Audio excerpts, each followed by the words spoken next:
तो आज class third का पाठ 2 शुरू करते हैं। पाठ का नाम है वर्ण विचार। क्या नाम है? वर्ण विचार। वर्ण विचार।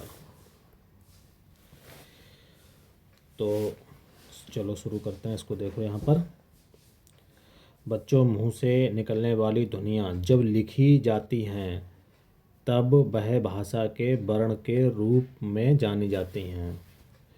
जैसे च, उ, ह, आ। ठीक है, ये 4 ध्वनियाँ निकली हैं, तो ये 4 ध्वनियाँ मिलकर क्या होता है? चूहा। अब दूसरा उदाहरण देखते हैं। बा, इ, ल और ई। ठीक है, तो ये हो गया बिल्ली। ये शब्द कई ध्वनियों से मिलकर बने हैं। ध्वनियों के लिखित रूप वर्ण कहलाते हैं। जैसे हमने बोला आ, तो ये ध्वनि है। इसको हमने अगर लिख दिया आ, तो ये क्या हो गया? वर्ण। बात वही है, जो लिखित रूप होता है उसको कहते हैं वर्ण, और जो मुंह से बोलते हैं उसे कहते हैं ध्वनि, बिना लिखे को। ठीक है, तो यही बात इसमें बताई है। ये ध्वनियों के लिखित रूप वर्ण कहलाते हैं। जैसे ये है वर्ण। ठीक है, वर्ण भाषा की सबसे छोटी इकाई होता है। ये वर्ण जो है भाषा की सबसे छोटी इकाई होता है। ये सब वर्ण है ये वाले। ठीक है, जिनके और टुकड़े नहीं किए जा सकते। ठीक है, जैसे ये शब्द है चूहा, इसके टुकड़े करे, इसमें से एक एक वर्ण निकाल लिया। च, उ, ह, आ, ये सब निकाल लिए। लेकिन चा के टुकड़े और नहीं हो सकते इसके। ठीक है, अब वर्णों को अक्षर भी कहा जाता है। वर्णों के 2 रूप होते हैं। ठीक है, वर्णों को अक्षर भी कहा जाता है और वर्ण को 2 रूप होते हैं। पहला स्वर, दूसरा व्यंजन। ठीक है, अब हम एक बार पहले स्वर को देखते हैं कि स्वर क्या होते हैं। चलो इसको पढ़ते हैं, इस लाइन को। स्वर में 11 वर्ण होते हैं जो बिना किसी की सहायता के बोले जाते हैं। प्रत्येक स्वर की अपनी एक मात्रा होती है, परंतु अ स्वर की कोई मात्रा नहीं होती। ठीक है, ये आ जो है इसकी कोई मात्रा नहीं होती। यह सभी व्यंजनों में होता है। जितने भी व्यंजन होते हैं सभी व्यंजनों में ये होता है। इसके बिना व्यंजन आधा होता है, जिसे हलंत यानी इस तरह का चिन्ह नीचे लगा के वर्ण के, ठीक है, ये लगा हुआ है, इस तरह का लगाकर लिखा जाता है। जैसे का में लगा है ये, खा में, गा में और घा में लगा हुआ है। ठीक है, तो एक बार हम जल्दी जल्दी देखते हैं स्वर को। तो ये सब क्या है? स्वर हैं। जैसे अ, बोलो हमारे साथ, आ, इ, ई, उ, रि, ए, ऐ, ओ, औ। ये सब टोटल 11 होते हैं। कितने?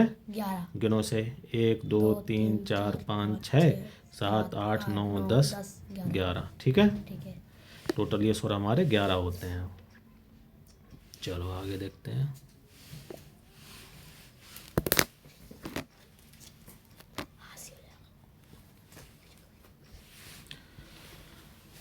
अब हम देखते हैं स्वर को देखने के बाद अब हम देखते हैं अयोग बहा। ठीक है, क्या देखते हैं? अयोग बहा।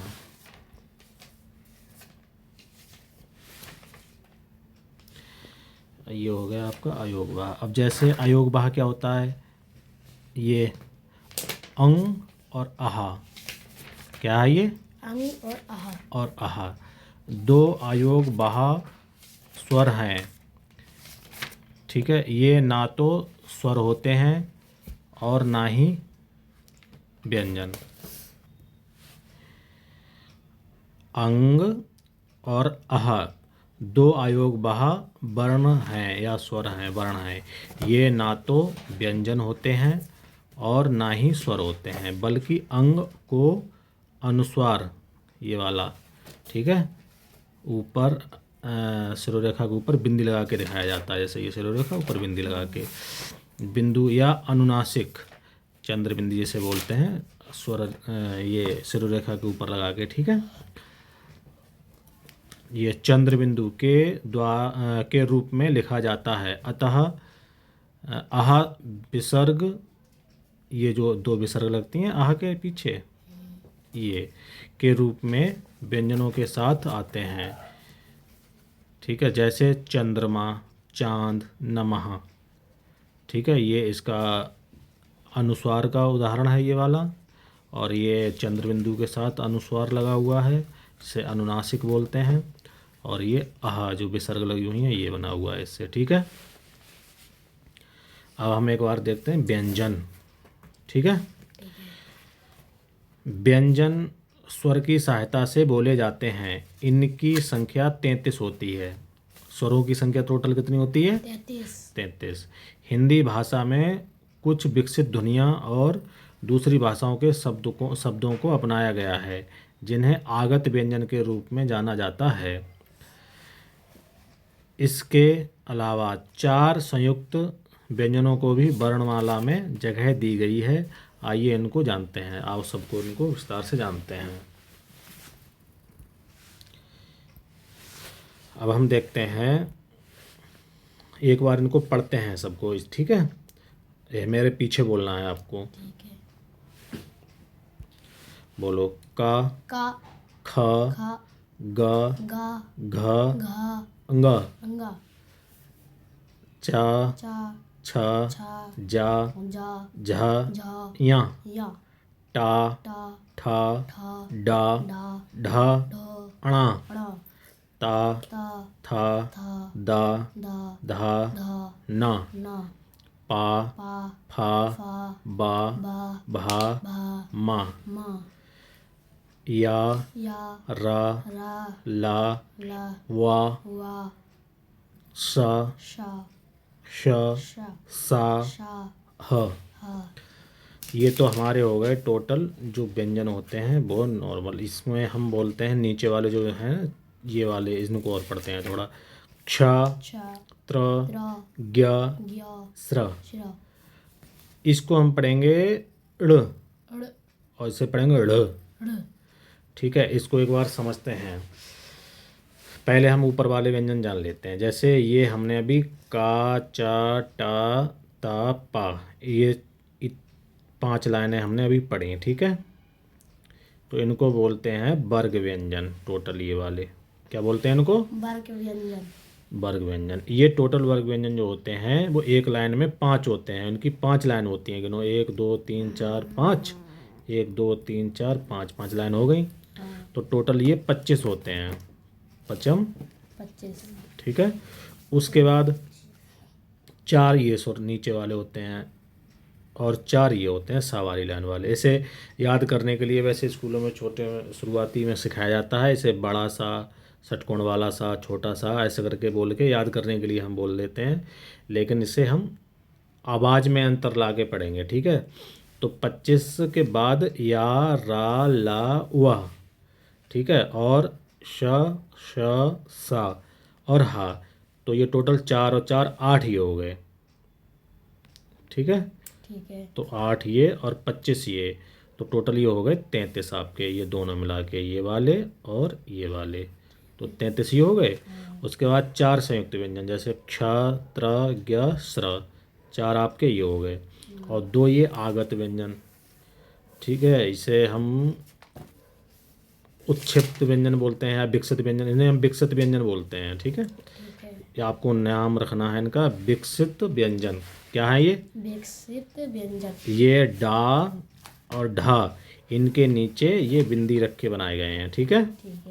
तो इसको हम बोलेंगे नॉर्मल आवाज में ड़, और इसे बोलेंगे ड़, इस तरह से। तो ये 2 आपके विकसित ध्वनियाँ ये हो गई। तो टोटल जो अगर हम जोड़ते हैं तो कितने होते हैं वर्णमाला में? कुल वर्ण 11 सुर हो गए, पीछे भी हमने पढ़े थे वो, ठीक है। ये 11 ये वाले टोटल, ये 11 हो गए, ठीक है। और इसके बाद आपके 11 सुर और 2 आयोग भाग जो ये वाले हैं, अंग और आह। ठीक। और 33 व्यंजन, ये टोटल, ये हाथ तक। ठीक है, का से लेकर हा तक, ये टोटल 33 ये वाले आपके हो गए। और 2 हिंदी की विकसित ध्वनियाँ। ठीक है, 2 ये वाली विकसित ध्वनियाँ हिंदी की। ठीक है। और 4 संयुक्त व्यंजन, ये वाले 4। ठीक है, ठीक है। संयुक्त व्यंजन को मिलाकर कुल 52 वर्णों को हिंदी वर्णमाला में जोड़ा गया है। तो हिंदी वर्णमाला में कुल कितने वर्ण होते हैं? 52। 52। तो याद रखना है, हिंदी वर्णमाला में कुल कितने वर्ण होते हैं? 52 52, जिसमें स्वर होते हैं और व्यंजन होते हैं। स्वर और व्यंजन होते हैं। स्वरों की संख्या कितनी होती है? 11। 11।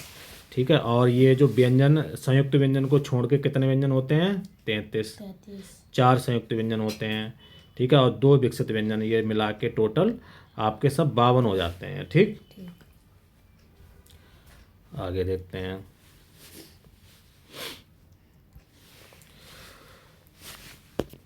कुछ चीज़ें यहाँ पर हम विशेष में देखते हैं। आगत स्वर। क्या? आगत स्वर। आगत स्वर, जैसे अंग्रेजी भाषा के ओ, अंग्रेजी भाषा में वोवेल्स होता है, ओ वोवेल, यस। ओ वर्ण को हिंदी में ओ इस तरह से ये होता है। ठीक है, के रूप में लिखा जाता है। जैसे डॉल, ठीक है, बॉल, मॉल और डॉक्टर, इस तरह से। ठीक है। ठीक है। आगत व्यंजन, ये आगत स्वर हो गया आपका, ये वाला, ये नया स्वर है, इसे जोड़ा जाएगा आगत स्वर बोल के नाम से। ठीक है, ओ। अब आगत व्यंजन कौन कौन से हैं? जैसे ये जा, पीछे हमने अभी पढ़ा था, ये वर्ग व्यंजन में जा, चा वाली लाइन में ये वाला जा। ठीक है। ठीक है। तो इसी तरह से इसमें व्यंजन और आगत व्यंजन जोड़े, जैसे जा, नीचे बिंदी लगा के। ठीक है। फा, अरबी फारसी से आई ध्वनियाँ हैं। जा और फा कौन सी भाषा से आई हैं? अरबी और फारसी से। ठीक है। जैसे जमीन, ये जा बना हुआ है, तो जा पर नीचे ये देखो बिंदी लगी हुई है। ठीक है, जमीन। और ये फर्श, तो फर्श लिखा हुआ है, नीचे इसमें देखो ये बिंदी लगी हुई है। ठीक है, फर्श। तो इस तरह के शब्द लिखे जाते हैं इनसे। संयुक्त व्यंजन, संयुक्ताक्षर और द्वित्व व्यंजन, इनके बारे में और थोड़ा समझते हैं। आइए पहले संयुक्त व्यंजन की बात करते हैं। इसमें 2 व्यंजन मिलकर नए वर्ण को बनाते हैं। इन 2 वर्ण में पहला वर्ण अ के बिना होता है, जबकि दूसरा अ के साथ होता है। जैसे ये हो गया आपका क और श, अक्ष, ये बना के का प्लस श बन का सा मिलकर बनता है छ। जैसे हम अब लिखते हैं का औरक्षा, तो ये होता है कक्षा, क्लास। ठीक है। ठीक है। इसी तरह से ये अक्षर मिला के, संयुक्त अक्षर जो है मिला के बनाया गया है क्षत्रिय, क्षेत्र। ठीक है, ये छा हमने पढ़ लिया। अब उसके बाद छा के बाद आता है त्रा, तो त्रा बनता है आधा ता और पूरा रा मिल के। जिस तरह से आधा का और ये षटकोण वाला सा जो है श, पूरा षटकोण वाला सा और आधा का मिलके बनता हैक्षा। इसी तरह से आधा ता और रा मिलकर बनता है त्र। जैसे हम लिखते हैं त्रिदेव, त्रिशूल, त्रिकोण। ठीक है। ठीक है। इसी तरह से ये है ज्ञ। ठीक है, क्या है ये? ज्ञ। ज्ञ को आधा जा और पूरा या। ठीक है। ठीक है। तो ये आधा जा और पूरा या मिलके बनते हैं ज्ञा। क्या बनता है? ज्ञ। ज्ञा। जैसे इस शब्द से, इस वर्ण से हम लिखते हैं शब्द ज्ञानी, आज्ञा, अज्ञात। ठीक है। ठीक है। अब एक शब्द, एक वर्ण और है ये संयुक्त व्यंजन श्रा। क्या है ये? सिरा। ये जो जिसे याद करने के लिए नाम रखा गया है, बड़ा सा कहते हैं। जैसे इसको हम बोलने के लिए, जैसे चा बोलते हैं, हाँ। चा, चा एक बार बोल के देखो, चा। चा। चा हमने बोला तो आवाज़ कहाँ लगी? ऊपर तालू पे लगी। यस। जीभ, सॉरी, जीभ कहाँ लगी? तालू में। ऊपर तालू में।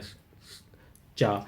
अब हम सा बोलते हैं, सपेरा वाला सा बोलो, सा। सा, तो नीचे जीभ लगी, तो वो छोटा सा जिसे बोलते हैं, ये वाला सा हो जाता है वो।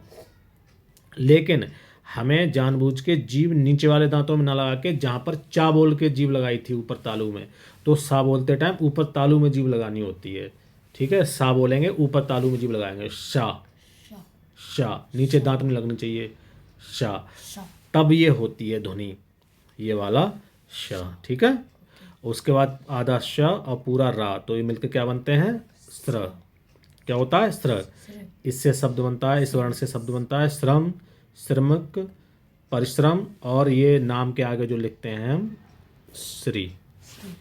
ठीक है, तो ये सब स्र से बनते हैं। तो ये चार जो हैं, छ, त्र, ज्ञा और श्रा, ये संयुक्त व्यंजन है। ठीक है, अब हम जानते हैं आगे, संयुक्ताक्षर भी दो व्यंजनों से मिलकर बनते हैं, परंतु ये अलग व्यंजन नहीं बनाते। ये व्यंजन अलग नहीं बनाते, बल्कि एक व्यंजन आधा होता है और दूसरा व्यंजन पूरा होता है।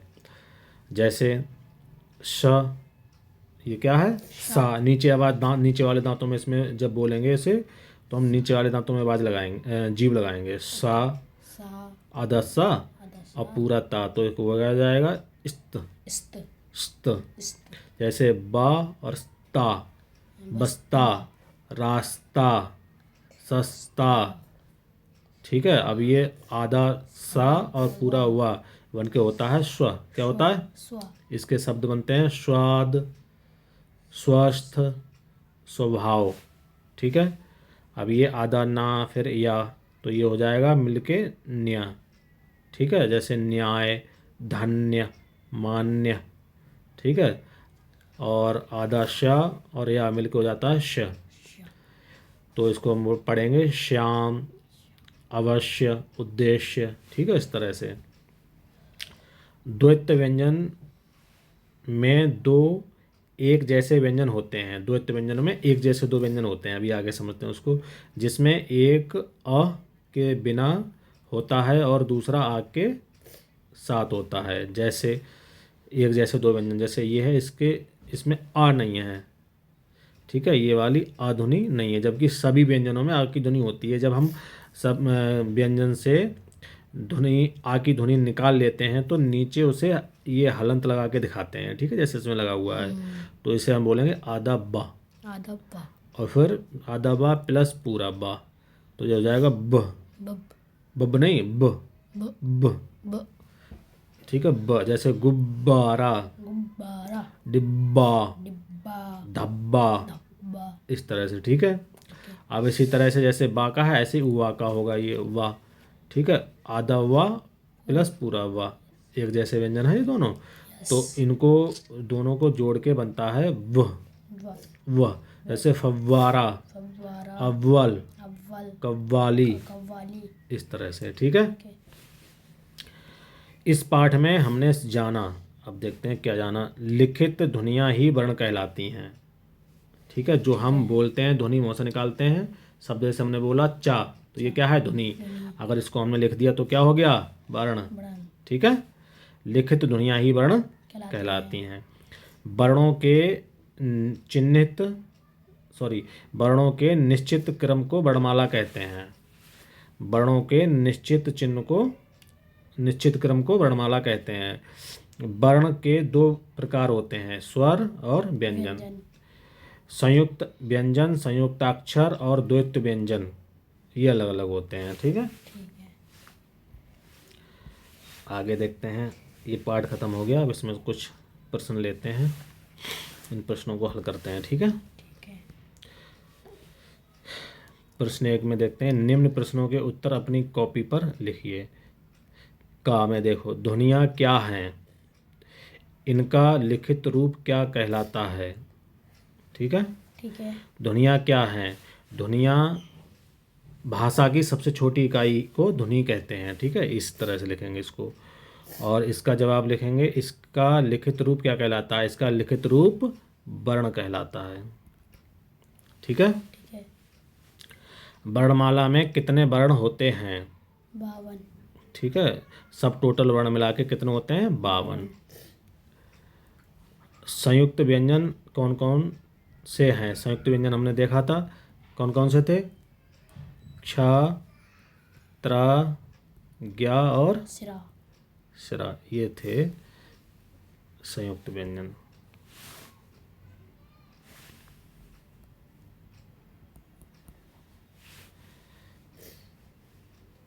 ठीक है, 4 थे। हम्म, दूसरा देखते हैं, दिए गए स्वर और व्यंजनों को अलग अलग करके लिखें। जैसे ये है, इनमें छांटना है इसमें से, ठीक है। ऊपर वाले 2 में इसमें 4 हैं, 1 2 3 4, इसमें लिखने हैं, इसमें से छांट के स्वर, और इसमें से छांट कर इसमें लिखने हैं व्यंजन चारों में। तो स्वर कौन कौन से हैं, जैसे ये ओ स्वर है, यस यहाँ लिखा जाएगा ओ। दूसरा ऊ, बड़ा ऊ, क्या ये स्वर है। यस उसके बाद ए स्वर है, उसके बाद आ स्वर है, ठीक है। इस तरह से लिखा जाएगा। ठीक बाकी सब उसके बाद बचे हुए वर्ण, ये अपने आप करना है, कर पाओगे इसे। यस जैसे पा आ जाएगा यहाँ, दा यहाँ, और जा यहाँ, और ये शा यहाँ, ठीक है। ओके तीसरा देखते हैं, दिए गए शब्दों में उचित स्थान पर बिंदु और चंद्र बिंदु लगाएं। जैसे ये लिखा है चंचल, चचल लिखा है, ठीक है। तो इसका कोई अर्थ नहीं निकल रहा है, तो इसको हम सही शब्द बना के क्या लगाएंगे इसमें, चंद्रबिंदी चंद्रबिंदी नहीं, तो अनुस्वार इसे बोलते हैं, ठीक है। ठीक है ये हो जाएगा फिर चंचल। चंचल मुंह में इसमें लगाएंगे चंद्रबिंदी, ठीक है, मुंह। सुंदर, सुंदर में हम केवल बिंदी लगाएंगे, ये अनुस्वार, ठीक है। ठीक है घुंघरू, इसमें हम चंद्रबिंदी लगाएंगे, ठीक है, ओके घुंघरू। पंख, चिड़िया वाला पंख, इसमें अंक बिंदी लगाएंगे। मांग, इसमें चंद्रबिंदी लगाएंगे ये, ठीक है। अंग, इसमें अनुस्वार लगाएंगे। बूंद, इसमें चंद्रबिंदी लगाएंगे, ठीक है। ठीक है वर्ण जोड़कर शब्द बनाइए, इनको शब्द बनाएंगे, ठीक है। जैसे का में है ब, ठीक है, वा, ई, द, या, आ, ला, अ, या, आ, ठीक है। तो इनको जोड़ के लिखना है, ओके हम एक करके बता रहे हैं, बाकी के आपको करने हैं, ठीक है। ठीक है। जैसे ये हमने लिखा है यहाँ पर ब, ठीक है। ठीक है अब ये छोटी ई है, तो Yes. इसकी इस पर हम मात्रा लगाएंगे, ठीक है। तो क्या क्या हो जाएगा, बी। बी और फिर अब हम, क्योंकि ये भी व्यंजन है, ये भी व्यंजन है, और नियम क्या कहता है कि ये आधा व्यंजन है जब तक इसमें ये छोटा आ नहीं होगा तब तक, ठीक है। अब इसमें आगे आ है नहीं, तो हम क्या करेंगे, इसको ऐसे ही आधा लिख देंगे, इसी तरह से हलंत लगा के, ठीक है। ये हो गया। फिर आधा, ये आगे क्या है, बड़ा, बड़ा तो इसमें या है ये यस आधा, तो इसमें ये मात्रा लग जाएगी, तो फिर ये पूरा लिखा जाएगा। जैसे आधा हम लिखते हैं, अब मात्रा इसमें लगाएंगे, तो बड़ा आ ना लिख के उसकी मात्रा लगाएंगे, ठीक है। विद्या हो गया।